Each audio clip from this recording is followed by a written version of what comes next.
AP24 news से मैं शीता श्रीवास्तव। भारत के प्रधानमंत्री और बांग्लादेश की प्रधानमंत्री शेख हसीना के बीच 16 या 17 दिसंबर को बातचीत होगी। ये जानकारी बांग्लादेशी मीडिया के विदेश मंत्री SK अब्दुल मोमेन ने दी।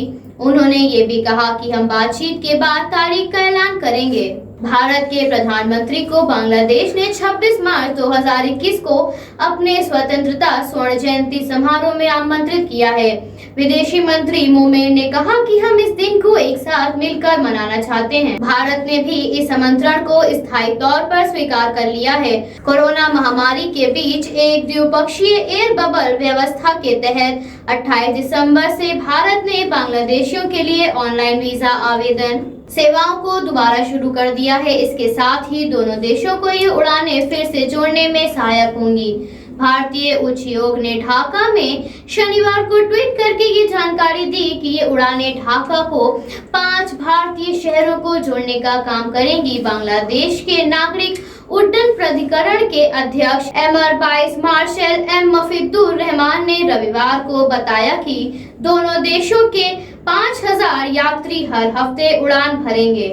साथ ही उन्होंने ये भी कहा कि यात्रियों को किसी तीसरे देश की यात्रा के लिए कोई प्रावधान नहीं है।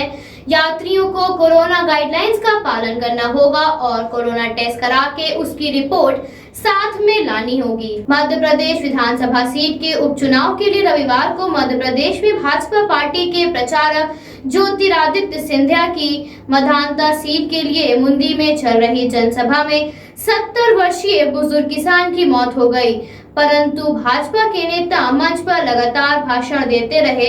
उन लोगों को बुजुर्ग व्यक्ति के मरने से कोई भी फर्क नहीं पड़ा।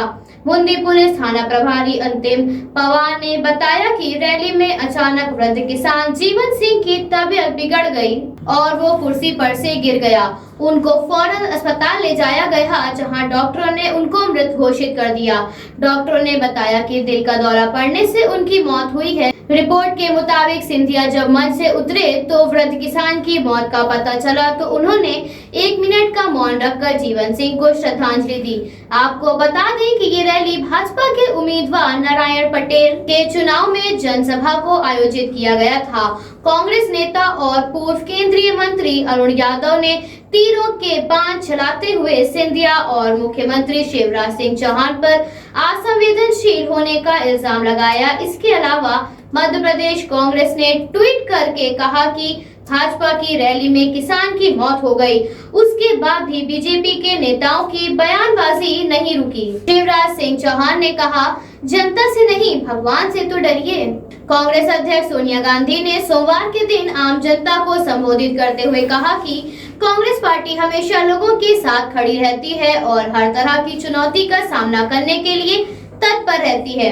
सोनिया गांधी ने बीजेपी पार्टी को लोकतंत्र का विरोधी कहा और साथ ही देश की जनता को बीजेपी पार्टी की निरंकुश योजनाओं के विरुद्ध एक साथ आवाज उठाने को कहा।